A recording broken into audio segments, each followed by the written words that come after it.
Hagia Sophia is a polyvalent symbol of power, and it is a question and a choice of how it is used, to repress and silence, or to open and include. We all stand to benefit from equitable society. The hoarding of resources, the fractionalization of sacred space only bring division and renounce the possibility of a common goal and a societal investment in harmonious cohabitation. As a scholar, I would like to propose an approach to Hagia Sophia that can enable us to envision such a pluralistic, tolerant, equitable society. My focus is on aesthetics, for sensorial experience is the threshold to the spiritual. It appeals to our physical senses before it triggers language, interpretation, cultural codification, and difference. I bring together Christian with Islamic mystical texts to uncover shared spirituality, which in turn could open the possibility of recognizing otherness, strangeness in one's identity. What I argue is that the strand of shared Neoplatonic spirituality defines mystical movements in both Christianity and Islam. Neoplatonism is the foreignness within identity, but it's also in a strange way a bridge between Christianity and Islam. As a result, reading texts sourced from Byzantine mystagogy, the Islamic Brethren of Purity, and Sufism against the material fabric of Hagia Sophia leads us to insights into the operations of sacred space and enables us to see how this space seamlessly translates the two religious idioms. The living waters of the sea, the rays of light, breeze, optical reflection, and acoustic reverberation are phenomena, metaphors, and materiality within Hagia Sophia that make present the metaphysical in the sensorial. On the Christian side, I draw on the 6th century writings of Pseudo Dionysius, who translated Neoplatonic thought into mainstream Christian spirituality, the 7th century mystagogy of Maximus the Confessor, and the 6th century ekphrasis of Hagia Sophia by Procopius and Paul the Silentiary. On the Islamic side, my analysis is ahistorical. I have sourced my quotes from the 10th century Risala letter on music, letter 50, of the Brethren of Purity, an esoteric fraternity of Muslim urbanites invested in Neoplatonism, and the 13th century Sufi poetry of Jalaluddin Rumi, whose writings established the Mevlevi Sufi order to whom the Ottoman sultans had a particular inclination. Rumi's poetry also exercised a profound influence on Ottoman literature. He enabled the articulation of an Ottoman spiritual understanding of sacred space built outside the discourse of conquest and suppression. I read Rumi into the interior of Hagia Sophia, knowing that he did not write about this space. Yet I show through this ahistorical juxtaposition how alterity can dwell in the center of one's identity. That is, Islamic mystical texts channel ideas that are at the heart of Christian understanding of transcendence, like the circular motility, choros, or the emptying of the self in the divine, henosis.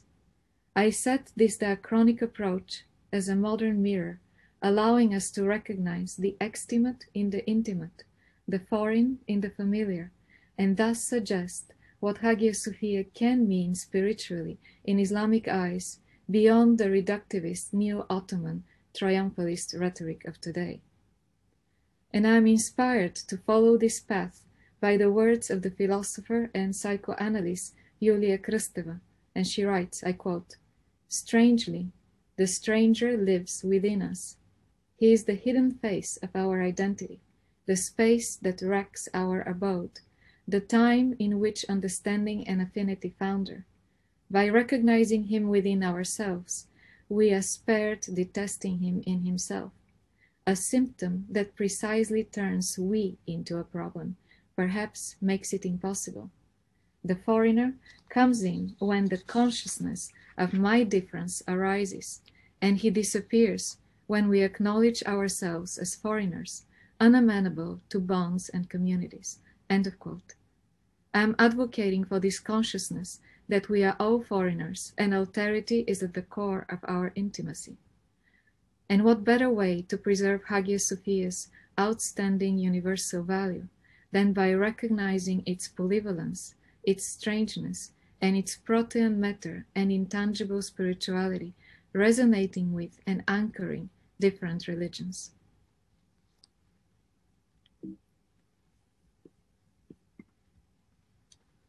The void under the dome is known in Greek as kallichoros. Choros defines both space and action, circular stage and the singing and dance. The 6th century ekphrasis recognized the circular shape of this architectural void in Hagia Sophia and read into it a circular motility as the outward expression of an invisible divine force, and I quote from Procopius. And whenever anyone enters this church to pray, he understands at once that it is not by any human power or skill, but by the influence of God that this work has been so finely turned. And so his mind is lifted up towards God and exalted, feeling that he cannot be far away, but must especially love to dwell in this place which he has chosen. End of quote. The potter's wheel brings about the image of ceaseless, circling motion, the choros. The kallichoros is formed by this whirling dynamic, and once swept by the choros, the faithful entering the interior feel the upward pull while simultaneously perceiving divinity's earthbound descent. God has descended. He loves to dwell in the kallichoros, to hang out, to linger, as summarized in the Greek term amphilochorein. The second ekphrasis, written in Homeric hexameter by Paul the Silentiary, makes similar observations. It recognizes the circular motility, causing the interior to spin like a helmet, enabling its gradual ascent to heaven. And I quote, "A helmet, rising above into the boundless air, spins elicite it from both sides into a sphere. Radiant as the heavens, it bestrides the roof of the church." End of quote. The interior of Hagia Sophia, the boundless kallichoros, appears like a helicopter pulled by circular motion of its propeller to ascend heavenward. Both Procopius and Paul the Silentiary channel a Neoplatonic understanding of the animating circular dynamic of the cosmos. Pseudo-Dionysius defines it as follows, and I quote, "This, so far as I know, is the first rank of heavenly beings, positioned in a circle around God in immediate proximity to him. Simply and ceaselessly, this circle dances around an eternal knowledge of him according to the angel's highest rank, as the celestial nature is ever moving." The divine intelligences are said to move as follows. Firstly, they move in a circle, while they are at one with those illuminations which without beginning and without end emerge from the good and the beautiful. Then they move in a straight line. Out of providence, they come to offer unerring guidance to all those below them. Finally, they move in a spiral, for even while they are providing for those beneath them, they continue to remain what they are, and they turn unceasingly around the beautiful and the good from which all identity comes. The soul, too, has similar movements. End of quote. The divine intelligences simultaneously perform a tripartite dynamic, a circular, linear up and down, and finally a helicoidal one. The celestial motility is mirrored by the mortal soul. Natural light also performs a continual diurnal choros, a circular dance, and this phenomenon visualizes the circular motility of the divine in Hagia Sophia. The positioning of the windows in the drum of the dome, in the apex of the tympana, in the apsis, enables the viewer to perceive its rotation in the course of the day and the year. Thomas Whittemore, who directed the restoration of the mosaics and helped the establishment of the museum in 1934, was mesmerized by the sun's choros.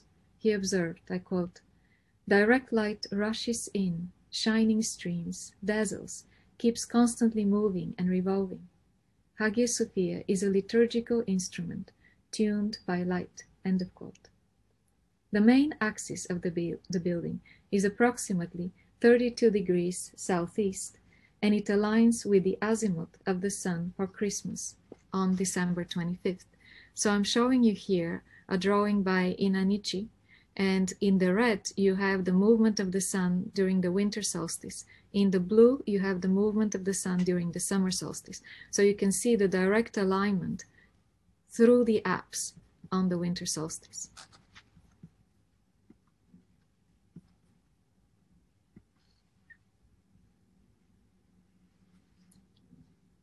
During the winter solstice, as the sun rises, the first rays pass through the center of the main east-west axis. The moment that you see here.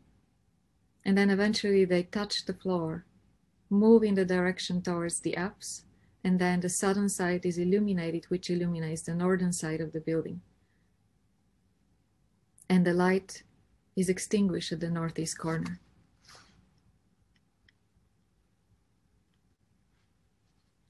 Similarly, half a year later, as the summer solstice on June 21st appears, the last rays of the setting sun align with the east-west axis. Here, they will align with the apse again.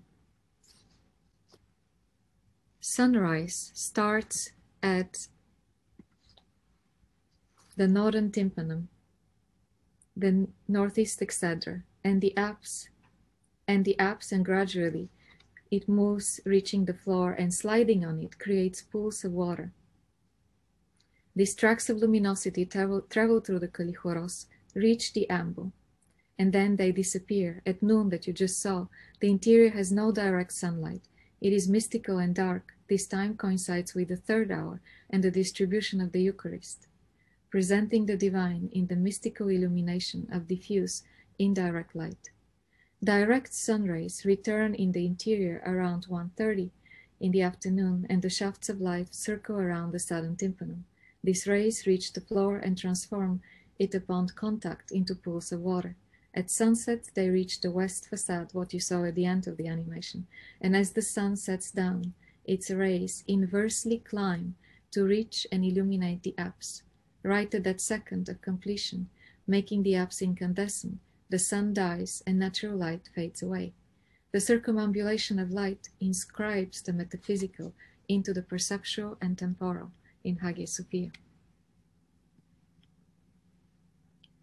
The circular dynamic of choros pushing the soul to be uplifted to the divine shapes the understanding of wisdom, Sophia, the abstract concept to which Hagia Sophia is dedicated. Wisdom in scripture is defined as a mirror, esoptron, and an icon, ikon. I quote, "No blemish creeps in her, for wisdom is the radiance of the ineffable light and a spotless mirror of the divine energies and its most sacred image." Pseudo Dionysius expands further on the divine mirror. He says, "A hierarchy bears in itself the mark of God.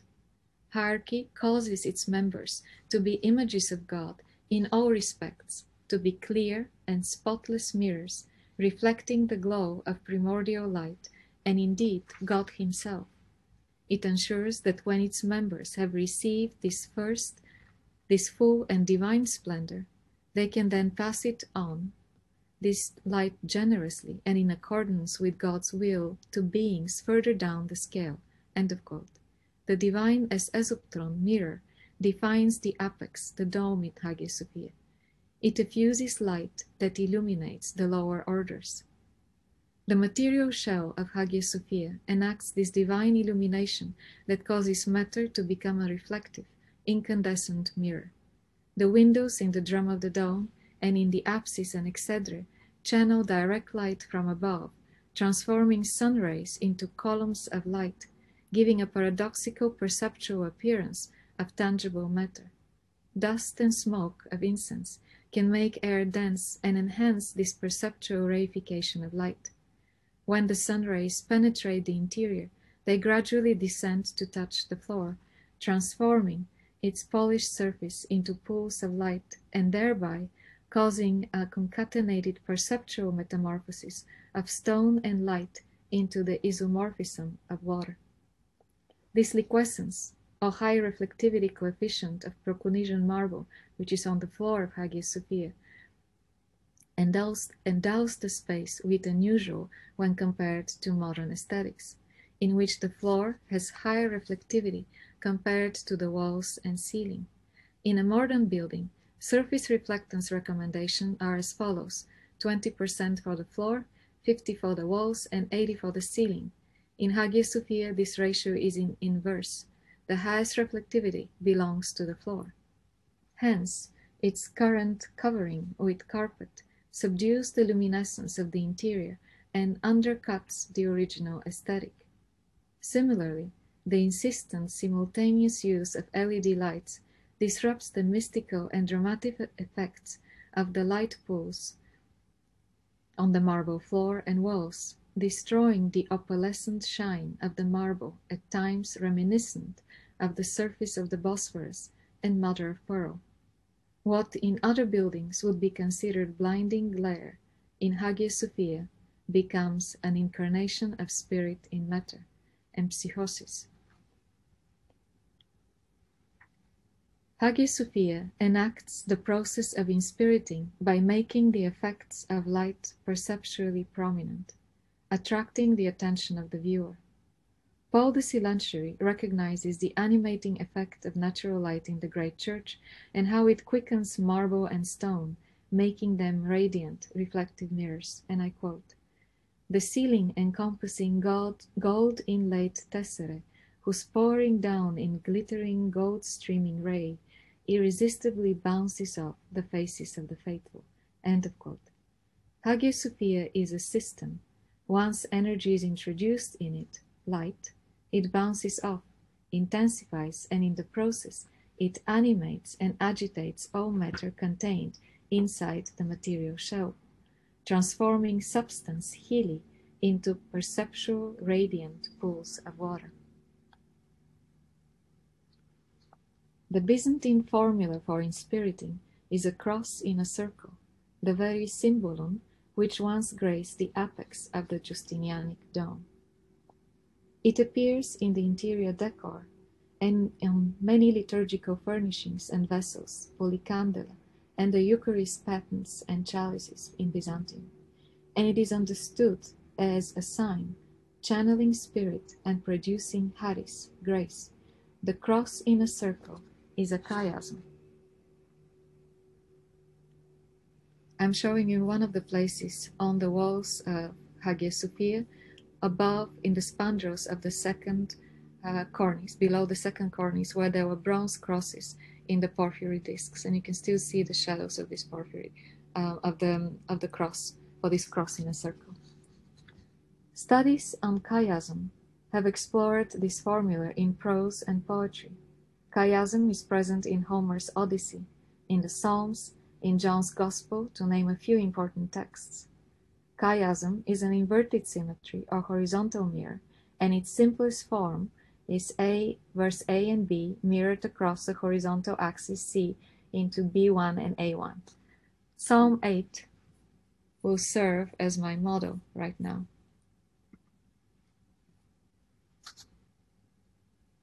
It has 4 verses that lead to a chiastic center, followed by the inverted symmetry of the closing 4 lines. Man is at the center of the created world, framed by the divine. Above are the skies, below the earth and waters, a world enveloped by God and praising his creation, which is reflected in the frame. Chiasm imprints spirit in matter. This is the reason the Eucharist bread carries its stamp. Chiasm is thus both a mirror and empsychosis, and thus an expression of Sophia, the radiant mirror. The chiastic shape is invested in the cross in a circle, but it also subconsciously manifests itself in the wave pattern of the book-matched Procunesian marble. Like an incident and reflected ray, these mirror symmetries draw attention to the spiritual operation of the esotron and inspiriting. Chiasm's figuration of mirroring and inspiriting define the motility of the soul and its transcendence, emptying into a union with the divine, kenosis in henosis, emptying into a union. Remember the chiasm in Psalm 8, and the human at the center of it. The human being achieves likeness to God through a mirroring process independent from pictorial mimesis. The mind, nous, acts as such a mirror. If this esoptron is set wrongly or dimmed, it will no longer be able to capture, reflect the divine. Likeness will be lost, and with it the possibility to sustain the image of God, the ikon to Theou. And I quote from Gregory of Nyssa. As we said, the mind is decorated by the likeness of the prototype's beauty in the way that a mirror is shaped from the reflection of the person who appears in it. By this analogy, the nature managed by the mind is set up in a similar way. It is adorned by the beauty at hand, like some mirror of a mirror. The nous reflects the divine, and it allows for the possibility to recuperate through reflection the state of being an ikon to Theou. Gregory of Nyssa defines the icon not as a representation, but as a performance, reflection of incident rays. The mind is attracted to the divine wisdom. Triggered by love, it progresses towards Sophia, wisdom, as Maximus the Confessor in the 7th century states, and I quote, "For from God come both our general power of motion and the particular way that we move toward Him. If an intellective being is moved intellectively, that is in a manner appropriate to itself, then it will necessarily become a knowing intellect. But if it knows, it surely loves that which it knows, and if it loves, it certainly suffers an ecstasy towards it as an object of love. If it suffers this ecstasy, it obviously urges itself onward, and if it urges itself onward, it surely intensifies and greatly accelerates its motion. And if its motion is intensified in this way, it will not cease until it is wholly present in the whole beloved and wholly encompassed by it, willingly receiving the whole saving circumscription by its own choice, so that it might be wholly qualified by the whole circumscriber, and being wholly circumscribed, will no longer be able to wish to be known from its own qualities, but rather from those of the circumscriber, in the same way that air is thoroughly permeated by light, or iron in a forge is completely penetrated by fire, or anything else of this sort." End of quote.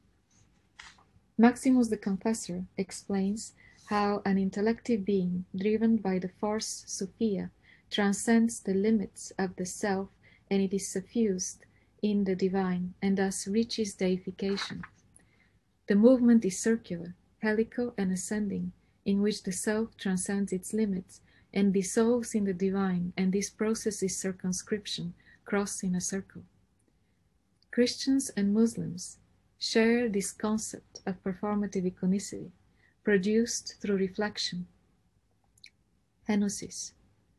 In their Epistle 50, dedicated to music, the Neoplatonist Brethren of Purity, Ikhwan al-Safa, a mystical sect of Islam formed in the 10th century Basra, writes as follows, I quote, "When images of beautiful precepts are inscribed on individual souls, they become analogous to and correspond to the perfect soul, and are filled with longing for it and a desire to be conjoined with it. When they depart from the physical shell, these individual souls ascend to the heavenly realm and are united with the highest host, and thereupon they become sure of eternity and are safe from annihilation and experience the pleasure of existence in a state of purity." End of quote. The imprint of beauty on the individual soul makes it aspire to the perfect divine soul and seek to ascend and fuse with it, while the brethren see union in the souls leaving the body and ascending like a pearl freed from the shell, and they say, I quote, "Souls are extracted from bodies just as pearls from an oyster shell." End of quote. The opalescent marble of Hagia Sophia at sunrise and sunset articulates this notion of body as an oyster shell and soul as a pearl. But let me come back to the nous, to the mind, reflecting the divine light. If the brethren of purity see union as the soul leaving the body and ascending, the 13th century Sufi mystic Rumi envisions it as an internal operation, polishing one's heart to reflect the divine, and I quote, "I went to the mountains of Herat and Kandahar. I looked. He was not in that hill or dale. I gazed into my own heart. There I saw him. He was nowhere else." End of quote. The human being, as a microcosm, reflects the macrocosm. There, in the faithful's polished heart, the icon of the divine reifies. The metaphor of the mirror, which is expressive of Sophia and the nous striving for a union, is a phenomenon in Hagia Sophia. It is both a temporal enactment and a graphic chiastic sign. Linguistically, mirroring associates the onomatopoeic murmur of the sea, marmar, with the marble, marmarum. Light and breeze make the surface of the sea become alive, quicken in coruscation. So too, light as an intangible column of sunrays transforms the surface of marmarum into the marmarigma glitter, resembling pools of water. And both marble and glitter share affinity to margar, margarita, the pearl. Paul the Silentiary writes to this end, and I quote, "The peak of Proconnesus, soothingly spreading over the entire pavement, has gladly given its back to the life-giving mistress. The softly rippling Bosphorus appears as the radiance of dark metal that it has transformed into a luminous surface, like shining wool. The ekphrasis conjures the perceptual image of water that is in a continuous flux, its changing appearance shifting from molten metal to blinding whiteness of soft wool, speaks to the quickening life force. At sunset and sunrise, the Proconnesian marble takes on the opalescence of mother of pearl, evocative of the Bosphorus. The image of the Marmeirusa murmuring sea speaks also to an Islamic cosmology, for the divine creation starts in water. I quote, "We made every living thing of water. وَجَعَلْنَا مِنَ الْمَاءِ كُلَّ شَيْءٍ." But it is the poetry of Rumi which unfolds the spiritual significance of the sea with its lapping waves of henosis. I quote, "Mankind, like a seagull, is sprung from the water, the sea of soul, risen from the sea. Why should the bird make here his home? Nay, we are pearls in that sea, therein we all abide, else why does wave upon wave follow the sea of soul? This the time of union's attainment, this the time of eternity's beauty, this the time of favor and largesse, this the ocean of perfect purity. The billow of largesse had appeared, the thunder of the sea had arrived, the morn of blessedness had dawned. Morn. No, this the light of God." End of quote. Humanity is like a seagull, alight and bobbing on the surface of the sea. Wave upon wave capture the creation of souls. The souls are pearls. Water dissolves form, allowing fusion, and thus it becomes a metaphor of transcendence, of henosis with the divine. The light of dawn illuminates the sea, its coruscating waves, and figure the quickening energy of the divine. The interior of Hagia Sophia, covered in Proconnesian marble, enacts the opalescence of the sea, suggesting waves and the sheltering mother of pearl, birthing pearls, souls. Water is about transformation, the disencumbering of spirit from matter, yet matter makes this transcendence sensorially perceptual in the optical phenomena played on the marble in Hagia Sophia. Rumi's poetry reveals shared sensitivity that allows Christian and Muslim to see their spirituality reflected in that space, and I quote from Rumi, "The vessel of my being was completely hidden in the sea. The sea broke into waves, and again wisdom arose. So it cast abroad a voice, so it happened, and thus it befell. Foamed the sea, and every foam fleck something took figure, and something was bodied forth. Every foam fleck of body, which received the sign from the sea, melted straightway, and turned to spirit in this ocean. End of quote. The vessel of being dissolves to give rise to spirit. Wisdom as light, voice, wind, riffles the surface of the sea. Foam bodies forth form, which disintegrate as quickly as they shape, releasing the individual pearls to seek circumscription in the divine. Water has an acoustic dimension in Hagia Sophia. The polished marble and the great interior volume of Hagia Sophia of 250,000 cubic feet results in reverberant acoustics. So too the concept of Sophia is defined in aural terms as the one who hymns at the gates, utters her voice, opens her lips to speak, her throat practices the truth, the words of her mouth are in righteousness. Sophia is the breath of God's power and the effusion of the pure glory of the Pantocrator. End of quote. All these quotes are from the scripture. Doxa, glory, is expressed through radiance. The words shape a synesthetic understanding of brightness as optical and acoustic. Moreover, the optical phenomenon of shafts of sun rays penetrating the interior and descending to touch the floor acquires an aural manifestation in the acoustic metaphor, in the acoustic waterfall, in which high-frequency waves concentrate and reflect and produce a bright golden rain that rains down the kallichoros. So the high frequencies of sound gather in the dome, and then just like the light, rain down to the floor. As waves, both light and sound reflect off polished surfaces.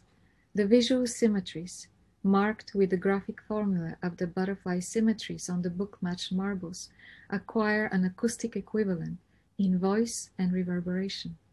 The great interior volume and reflective surfaces of marble ensure the extremely long reverberation that you can see within the range of the human voice of up to 11 seconds. Endow the voice with special powers. Paul the Silentiary recognizes the role of the vast interior volume and polished marble for the acoustics when he writes, "Who will sing gapingly with the thundering mouths of Homer, the marble meadow solidly assembled along the walls, or the open plains of the haltingly high Naus?" End of quote. The thundering voice of the space is the residual sound that continues to propagate and reflect after the initial note is sung in the space. These are the 11 seconds. In the writings about the singing in Hagia Sophia, there is an insistence on mirroring between the angelic singing in heaven and its echo in the human chant of praise of the divine on earth. Thus, an acoustic mirror, esoptron. The celestial agentic force reflects in the human terrestrial performance. Voice and reverberation are paired as incident and reflected rays.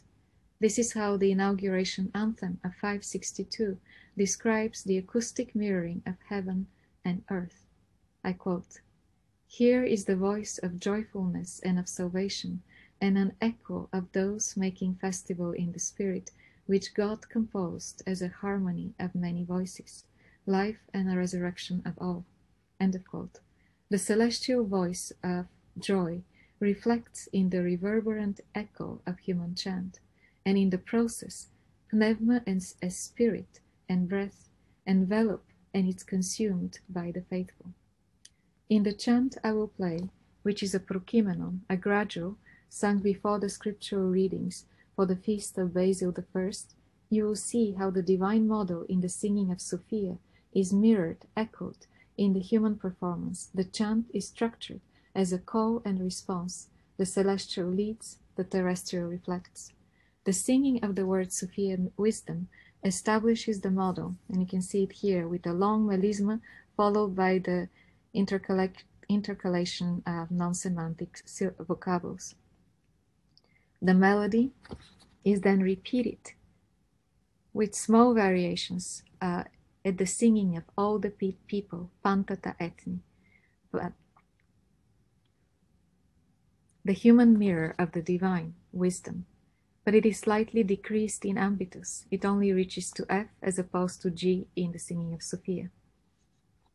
Observe also the dissolution of form in the singing of Sophia and Pantata Ethni, with the melismas and the intercalations of nge and nge. Melismas and intercalations become the acoustic equivalent of henosis, of the dissolution of the nous in Sophia. And I'm going to play it for you now.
I'll play it to here.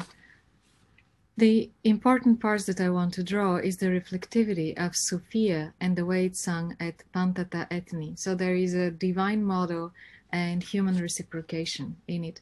And just a few words about what you just heard. The live auralization that you heard is the product of the collaboration Icons of Sound, and specifically Jonathan Abel, who developed the system in which the acoustic samples of balloon pops that are recorded in Hagia Sophia, he used those to extract the acoustic signature of the space.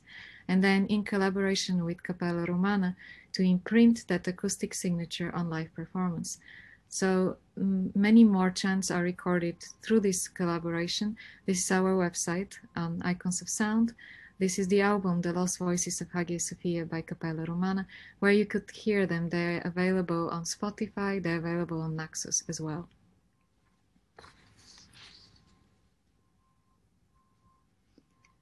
One other aspect that you also heard within the chant is how the form of words disintegrates, like Sophia and Pantata Ethni, through the melismas and the intercalations.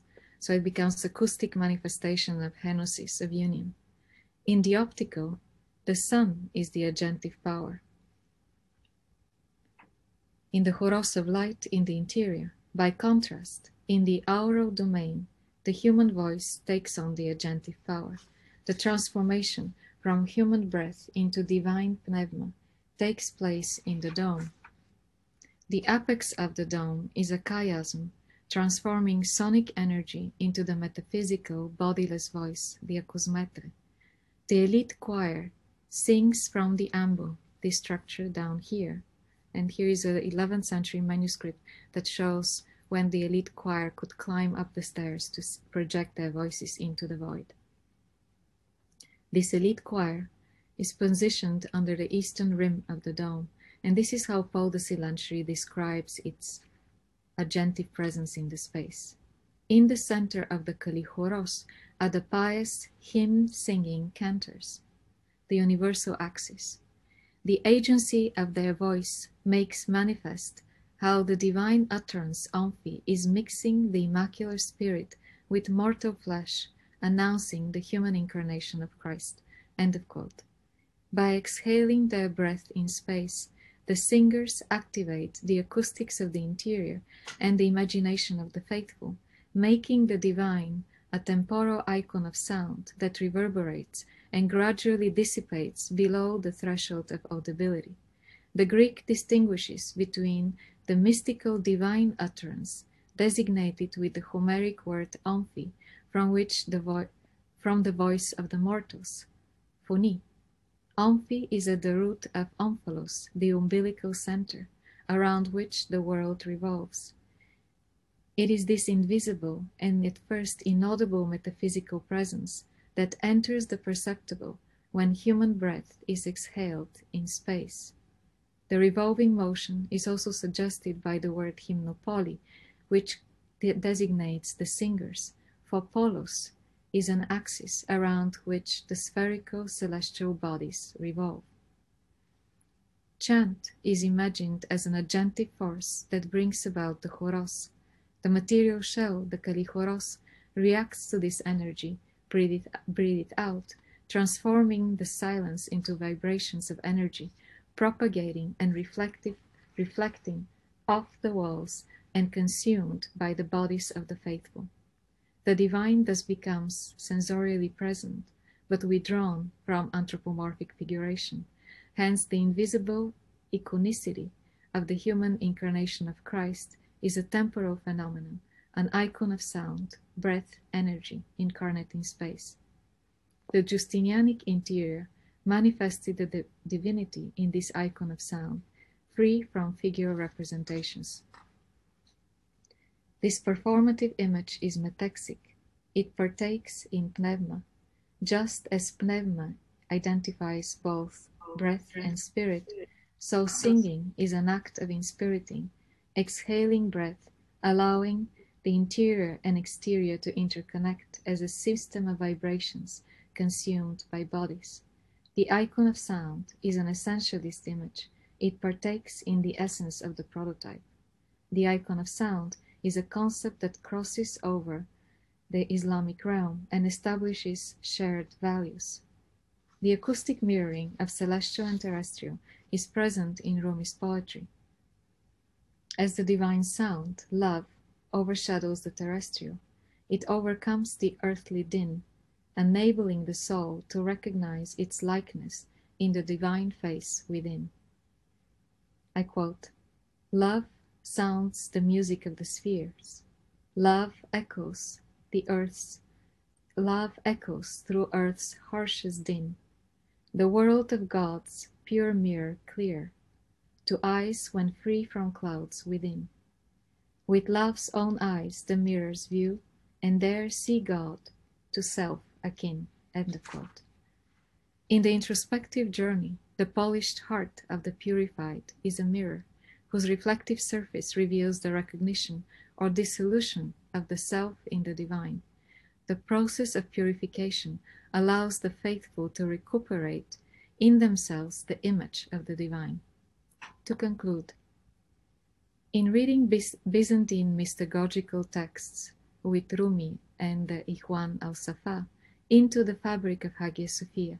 This paper puts in action Walter Benjamin's understanding of the task of the translator as that of finding, I quote, in his own language, that latent structure which can awake the echo of the original. It calls the original inside. For genuine translation is translucid.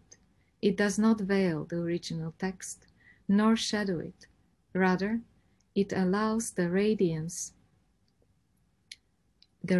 universal language, a radiance intensified by the particular idiom, to fall the more brightly on the original. End of quote. Translation is form, allowing the universal language, the divine, to resonate. I see Rumi's poetry as translation of sacred space, the way it is perfectly incarnate in Hagia Sophia. His poetry makes the material fabric of this great building translucid, allowing us to recognize spirit within. I also purposefully read Rumi to show that the alterity of the Islamic mystic. I also purposefully read Rumi to show that in the alterity of the Islamic mystic, we find the intimacy of Christian spirituality. The recognition of otherness at the center of identity allows us to accept otherness outside. The outstanding universal value of Hagia Sophia will be honored when this building resonates with its historical multiple religious voices without strife. Cultural heritage is not about who speaks the loudest to claim this monument, but who recuperates in the audible the traces of loss which have fallen below the threshold of human hearing. Thank you. Thank you. Thank you so much, Bissera. I would like to ask the audience now to write their questions in the Q&A so that we read them. I see there are people who have raised their hands, so maybe I will let them ask you their question directly. Bissera, shall we do this? Very well. Okay.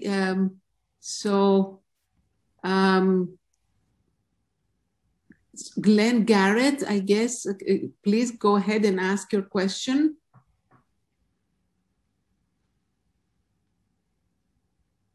No, I think you have to write your questions in the Q&A. I don't think we can, yes. So, Joanne Bennett, what book did she read from? What book did you read from? I guess this has to do with, yeah, go ahead. The development of the analysis of Byzantine mystagogy is in my book, Hagia Sophia, Sound, Space, and Spirit in Byzantium.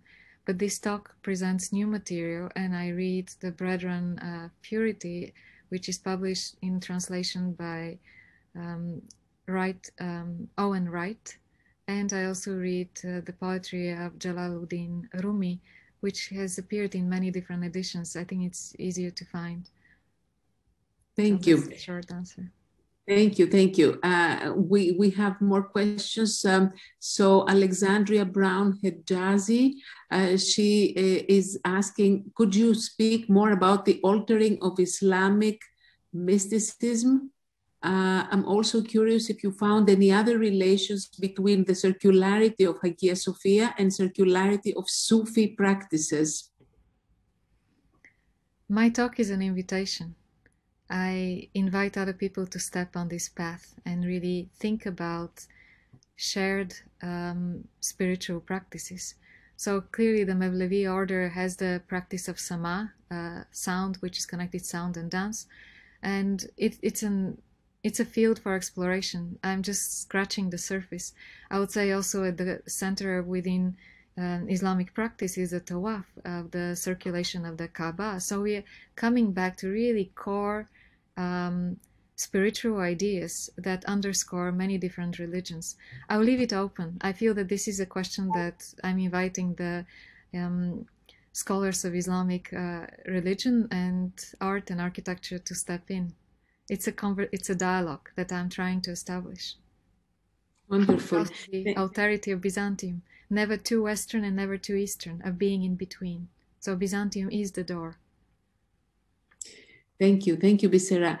So there is another question, and I'm sure many people wonder whether do you, if you know, Patrick Becker and Neidenhoff is asking, do you know how the carpets that have been installed influence the building's acoustic characteristics, especially given different speech intelligibility ideals between the Byzantine chant and the Quranic recitation? The carpets have negative effect on both the optical and the acoustic manifestation of this metaphysical energy in the space. They reduce the light and they reduce the reverberation. So the building is less inspirited as a result, which means that microphones and electric lights now find themselves anchored in it. And it's just veils the aesthetic of that building. Mm-hmm. So maybe we can ask now Glenn Garrett, who has been permitted to talk. Would you like to ask your question, Glenn Garrett?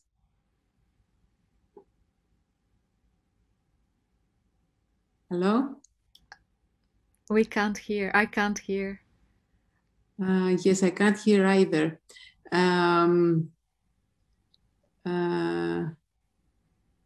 Yes, okay. Why don't you, Glenn Garrett, please write your question in the Q&A, and this way we can ask Bissera. So there are people who are just writing congratulatory notes. And we will give you the Q&A later, Bissera. So what does the current Turkish political leadership gain by changing the status of Hagia Sophia from museum to mosque? Is it purely ideological or symbolic? How does Hagia Sophia as a mosque help those leaders politically or otherwise? Spencer Woolley is asking this question. The reconversion of the museum into a mosque is entirely a political and ideological act. It's complex. It's like the type of translation that Benjamin did not support. The type of translation that cannot make the original echo inside. The building belongs to two religions. The triumphalist discourse is reductivist, and it is not just the conversion of the building, but the new website that the Turkish government placed online, which had erased Byzantium. So this building, it's not even, there are 3 sentences that relate to Justinian, and in these 3 sentences, Byzantium is represented as an empire of decay, earthquakes, and political instability. And then Mehmed Fatih comes in and establishes stability. In other words, this is one voice, and that is the Ottoman voice, silencing the Byzantine. And I find this to be against what the outstanding universal value of this building is as a UNESCO monument. It needs, truth is about the multiple voices, not the erasure of voices. This conversion was about erasure of voices. Yes. And it's also not surprising, this is the last thing I'm going to say, Hagia Sophia is just an iceberg. It's at the peak, this reconversion, it's at the peak of what is happening in Turkish society today. Frequently, 2 weeks ago, Turkey's pull out from the women's protection of women's rights is an example. It frequently appears with the image of Hagia Sophia. The news is introduced with the image of Hagia Sophia. It's silencing of voices that we are seeing and the rise of a totalitarian regime. Thank you. So Maria Xanto is asking, I would like to hear your view on illumination and light in Hagia Sophia and the hesychast's emphasis on divine light and possible connections with Islamic mysticism. I don't have a precise answer to this huge question. I'm not a scholar focusing on hesychasm. It is a mystical movement within Byzantium, the late period, And it has all this introspective aspect to it, of really the discovering the divine in the silence, in the darkness, illumination. So it's a way, again, of channeling Neoplatonic ideas. But I'm not scholar in the field in order to give more insightful answer. I'll just step down and leave the platform for someone else. Sure, thank you. Mark Hammond is asking, are there examples of solar alignment in the design of churches elsewhere, or might it be a result of the normal east-west alignments? Hagia Sophia is pretty specific, and given who the architects were of Hagia Sophia, even though we don't have texts that speak about intentionality, the building is intentionally aligned with the solstices. There are many important churches within Christendom who are occidented, like St. Peter's, for example. So orientation is special, but it is an aspect in which architecture historians could pay attention to, and there are examples of churches that are aligned with the rise of the sun on the feast day of the saints to which the church is dedicated. So I'll say this is one more aspect that could be raised as one studies a material fabric of the ecclesiastical building from the past. Mm-hmm. So Glenn Garrett now has written his question. He was trying to ask before, could you say something more about the effects of the gold tesserae and the role in the light play? They create a vibrant, shimmering surface. Those mosaics that are close to the human being in the space, like the mosaics that are in the vaults of the side aisles, whenever the sun touches them, because of the way they form an irregular surface, they shimmer when light shines on it. And so it creates this perceptual experience of animation, of the inert that had become alive. Now, the dome had a very so much of the reflective capacity of the surfaces of Hagia Sophia had been reduced, because you could see that the upper structure, which is where the gold mosaic is, had lost huge patches of this gold mosaic, and nowadays it's covered in paint. And so the paint cannot communicate, cannot perform, in a sense, the same marmarigma effect of the gold. So we are looking at a reduced phenomenon. And to mention just briefly, the reconstructions in the 19th century by the Fossati brothers probably had brought a lot of damage to the mosaics, because they covered the surface with oil paint, and as a result they captured moisture. And when the earthquake happened at the end of the 19th century, this is the moment in which the majority of the mosaics that they saw were destroyed. And that's why when Whittemore starts working in the 30s, he could not discover again the Pentecost, for instance, in the upper galleries, and so on and so forth. So I would say paint that has taken over the mosaic had a detrimental effect. And I would say the building needs cleaning. The marble surfaces need cleaning, and there should be consideration of what ways could be used to preserve the gold mosaics, as well as to think of ways in which the surfaces that had lost the mosaics could be activated to perform in the aesthetics of that space. Mm-hmm. Thank you. Juan de Lara is asking, do you know if the solar alignments you pointed out in Hagia Sophia were replicated in other Justinian sacred buildings? We sort of had a similar question. Was it a widespread phenomenon exploited by architects at the time? I don't know. So I would say that most of my effort in the preparation of this talk was to complete the animations, and less so in terms of tracking down what other buildings have this alignment. But the winter solstice is significant ceremonially for Hagia Sophia because of the inauguration on the 23rd of December and Christmas. So in other words, there is both the birth of the building and the birth of Christ that coincides with that, and kind of solidifies the interest in the aligning the building to the azimuth of the sun. Thank you. Albertus Ju is asking, what do you think about the melodic and harmonic similarity between the Byzantine chants and especially post-15th century Islamic chants?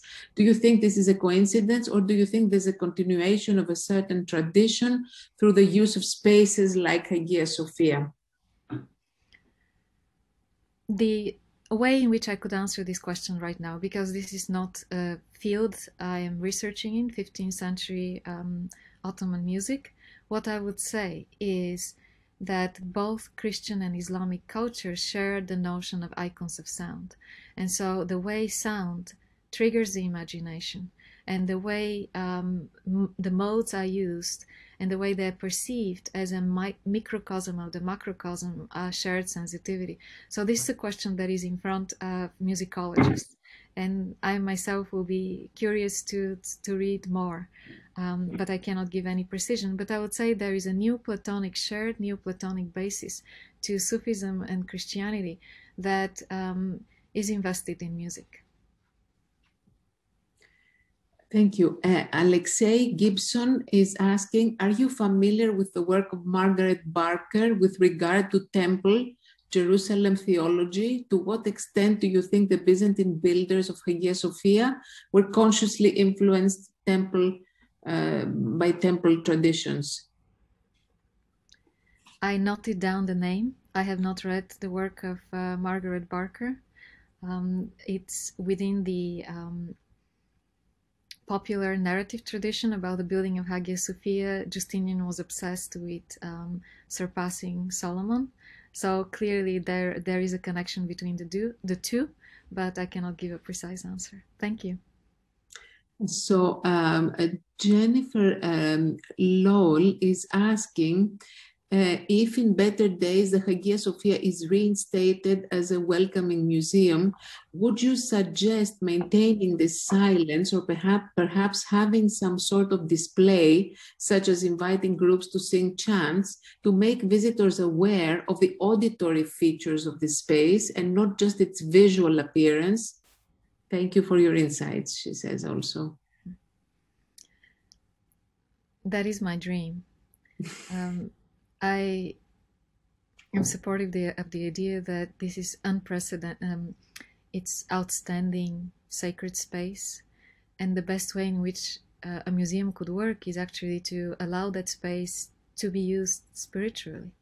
And in that case, I would say that both chant and the recitation are important venues through which the metaphysical appears in that space, and meaningful venues for both Christians and Muslims. So I would see that space as the instrument of the human voice for chant and for recitation that makes one aware of breath and the divine through that.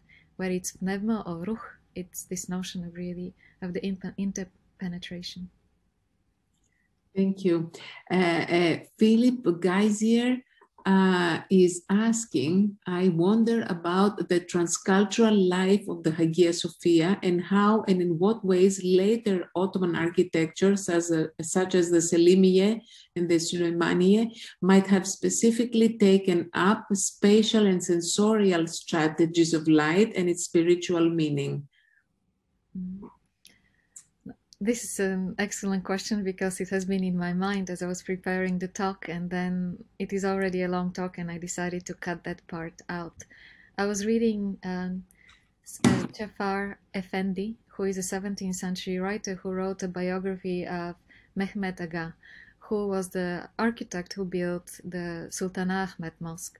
And I was interested really, the reason I'm focusing on the Sultan Ahmed Mosque is because, like Hagia Sophia is oriented towards the Bosphorus, and it is the reduction of the Hagia Sophia space to the central core of the building, to the kallichoros, and it is on a square foundation.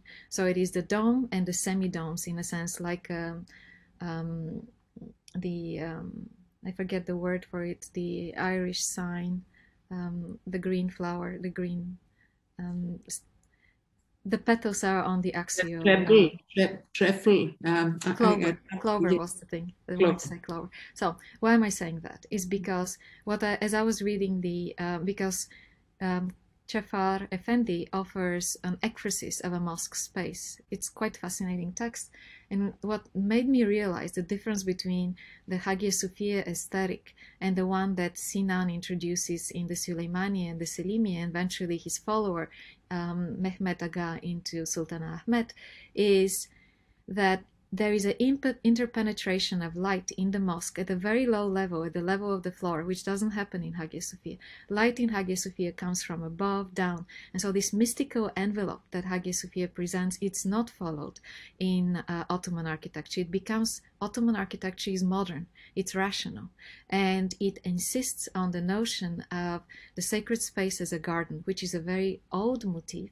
We see it already with the first mosques, the mosque at Damascus, for instance, and that allowed me to recognize the difference between the aesthetic of the sea in Hagia Sophia and the aesthetic of the garden in the Ottoman mosque.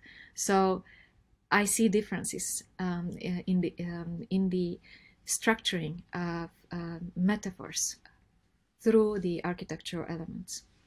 But it is fascinating also. Cefar Effendi is imbued with Sufi spirituality when one reads his text. And last but not least, as a Bulgarian, I was struck again. I had forgotten, but Sinan is a janissary. Mehmet Aga is a janissary as well, one coming from Serbia, the other one either Albania or Bulgaria. And it is rather difficult to contemplate this notion of the greatest architects of the Ottoman Empire at the core of austerity, that these are Christian children converted to Islam that then produce these masterpieces of world art. And to me, that is the Ottoman Empire. It is this paradox of otherness at the center of identity. So the question is, should we continue the silencing of voices? So I'll stop here. Mm-hmm. Gerard Boto is asking, is there any possibility to understand the marble pavement of Marmara also as an expression of Revelation 4:6, and before the throne, as it were a sea of glass like unto crystal? So this is a quote from Revelation 4:6.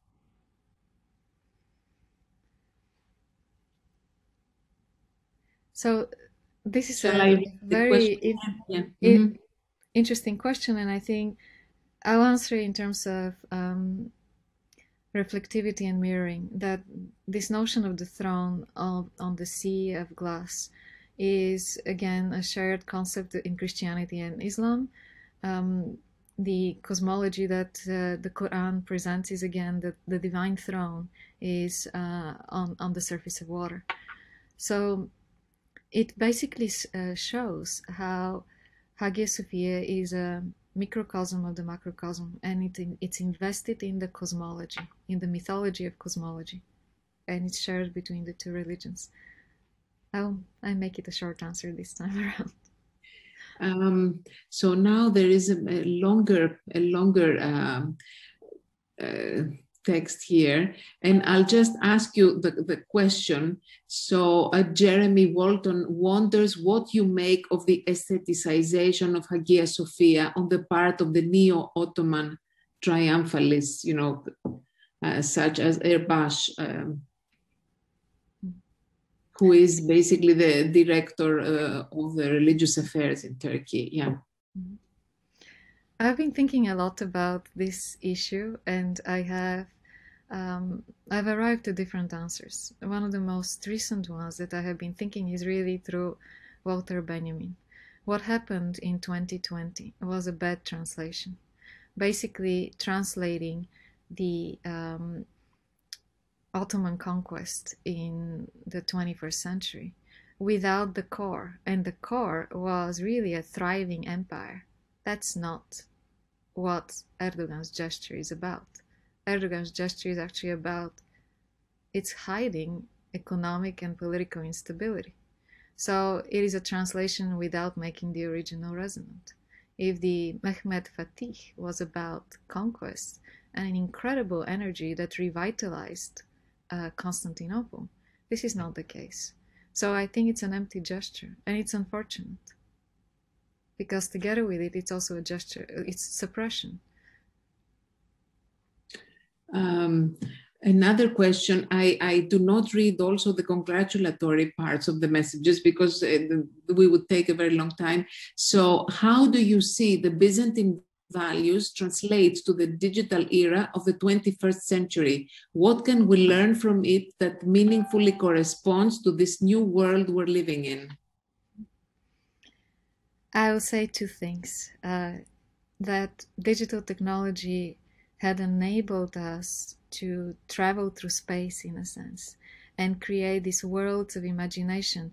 And the type of work that Icons of Sound had produced with Alexander Lingus and Jonathan Abo of making us hear the sound of Hagia Sophia again is fantastic. I was the one who collected the acoustic samples, but the knowledge of software and technology of Jonathan Abo and the singing and the knowledge of music of Alexander Lingus had really allowed us this acoustic space to hear Hagia Sophia.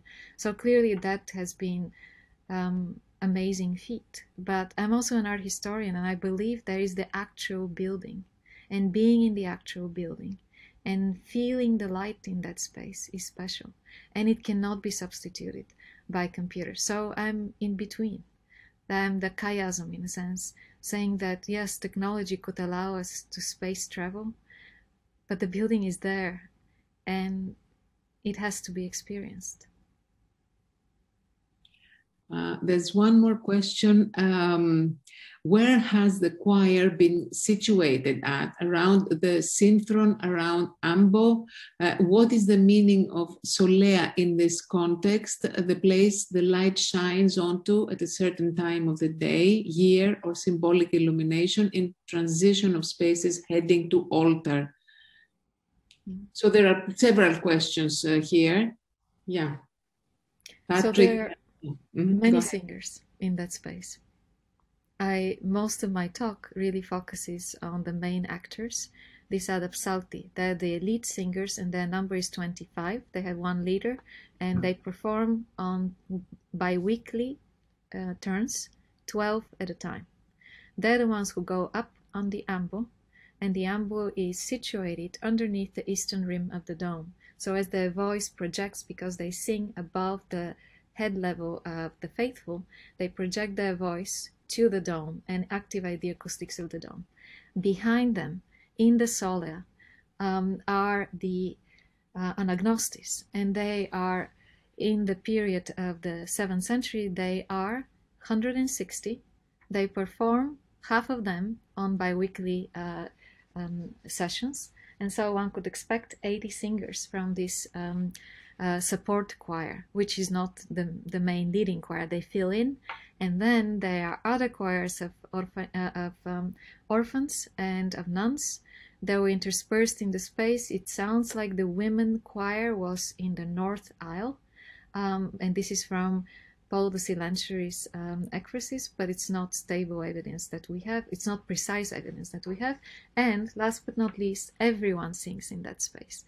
That there are the elite pieces where the psalti will sing, but there is the bone of of this liturgy, which is the singing of the psalmody. And the psalmody, the refrains are sung by all, which means that a space that could hold 16,000 people, it is a tremendous sonic energy that is exhaled in it. So it's complex in terms of who sings. Everyone should be singing. The service is about, there is no audience. Everyone is a performer. Everyone is implicated, the way everyone consumes that energy. And I'm fascinated by this idea because I find that listening to music and moving with music and singing is a type of a bodily investment that leads to transcendence, which being an audience sitting on a chair doesn't do the same thing, doesn't bring the same engagement. Another question by Mary Jane Danan. Have all the mosaics been covered in the recent conversion? I have not been in Hagia Sophia for, I don't know what the conversion had done to it. I have seen photographs that have been published, and there they are on the covering with veils is on the eastern apse, as well as above the royal doors and in the southwest vestibule. As far as I know, the imperial mosaics of Zui and Constantine of the Comnenians are viewable. They are not covered, and access to the galleries is considered as part of the museum access and not part of the mosque. But as I said, I am a third party communicating this information. I have not been there. I don't know. John Kapetanakis is asking about the marble floors shown in the pictures. And linked to the water and Marmara Sea, are these from the Ottoman period? If yes, are there floor remnants from the Byzantine era? And how do you think these would affect light reflection during that era? Most of the floor and the wall, and especially the wall revetments, are Byzantine, the 6th century. They are the Proconnesian marble used in the interior. Of course, the floor of the kallichoros has pieces of later additions, but they're very clear. You could see where new material is added. So I would say that the majority of the floor is Justinianic. There is now there is another question. You spoke about the interior space of the Hagia Sophia. How do you think about the building's meaning both for the larger urban space of which it was a part and maybe even at night where it might have radiated interior light into the city? Philip Geisier is asking.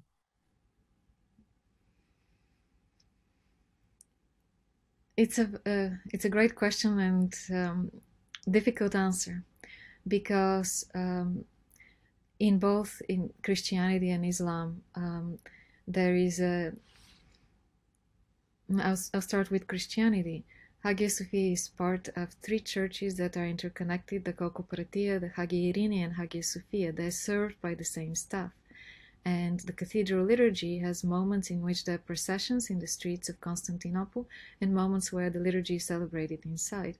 So, for instance, the opening of the liturgical year on September 1st, there is a procession to the Forum of Constantine, and there is a singing from the column of Constantine in the open air, under the sky, at night, under the stars.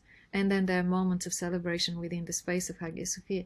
So I would say that there is a constant interchange between interior, exterior, and we are less attuned to recognizing this. So the church is like a pole. It's a polos, an axis around which human action revolves. And the church also connects the city and creates a community. And the same thing could be said about the Friday Mosque. And so there, and within a Friday Mosque, I think there's also another important aspect, the celebration of night, the Laylat al-Qadr, for instance. And so I would say that in general, and I'm art historian, and I'm recognizing that we have been much more comfortable studying monuments in sunlight than studying monuments in moonlight and in artificial light. And there's something that we need to be more attentive from now on to that aspect of night.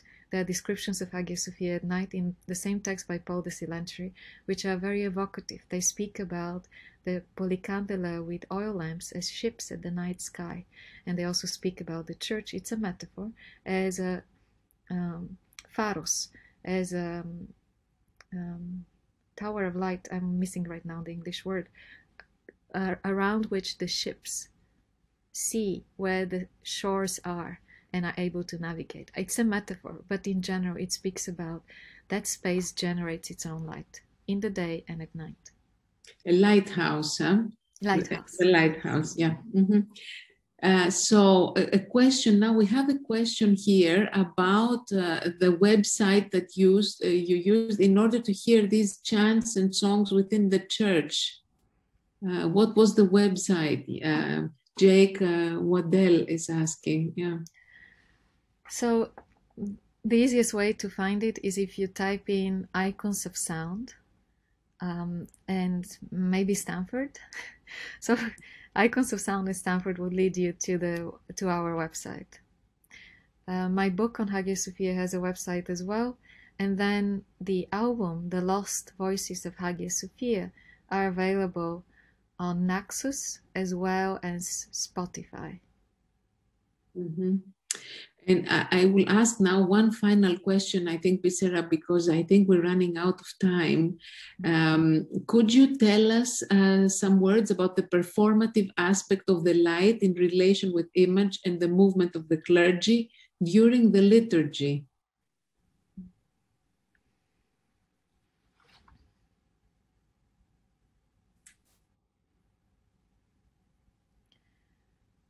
It's a complex question again, because I'm through my mind passing like, am I going to speak about the Cherubicon, the imperial liturgy with the ecclesiastical elite in that space? Is it about the coronation? Is it about the celebration of Christmas? Is it about the raising of the cross? So in other words, each feast is specific. What I'll answer with the information most readily available through Thomas Whittemore, and therefore bring the attention back to Dumbarton Oaks. His observation that in the summer months there is a moment in the third hour, in the third liturgical hour, in which direct sun rays disappear from the interior. This moment coincides with the Eucharist. So in other words, that the space is not dark. It's just that it's illuminated by reflected and diffused light, but you don't have shafts of light in that space. It's pretty potent. So in other words, there are moments of perfect alignment that happen in this interior.